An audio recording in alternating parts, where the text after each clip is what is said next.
Hi, welcome back to No TV Canada. And what's happening now in my life?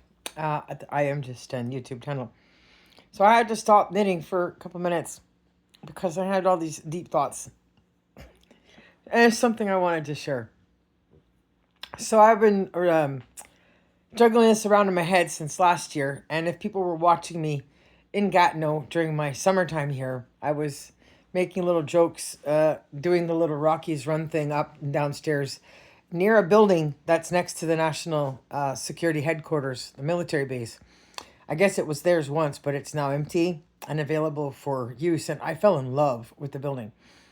And I realized when I got to the top of the stairs, when I finished doing my little Rockies run up there and stuff, from the point where I started running from, I got to the top and I could hear these words: careful what you wish for.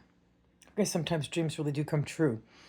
And so then I realized there's like a connecting aura of realities of possible options for movies and stories that would include the use of the building, which could ultimately cause me to own that and then be able to build my enterprises from that established point in the building, because there's lots of room to build off of.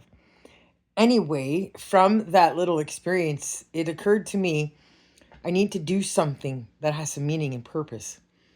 And so I set a goal for 2026.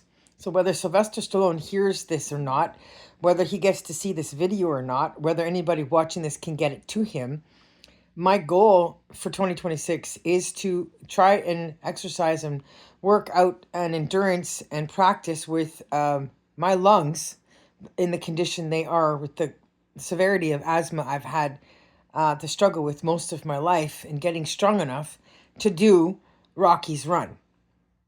Okay, in short, I would like to actually go to the real Washington, D.C., and literally work with the Lung Association documenting this, with me wearing supportive clothing from the Champion clothesline from head to toe, and clothes from them in support of me being the champion to champion this cause, in combating my asthma and the efforts I've made my whole life struggling in sports and athletics that I love, that my lungs have held me back from achieving as much as I could. So stay tuned for how that would go. This is probably what will require me to have to go back to Vancouver, because it's easier to travel there than to go from New York. It's going to take longer and cost more. So that's what I wanted to share. I'm going to go back to knitting now. Peace out.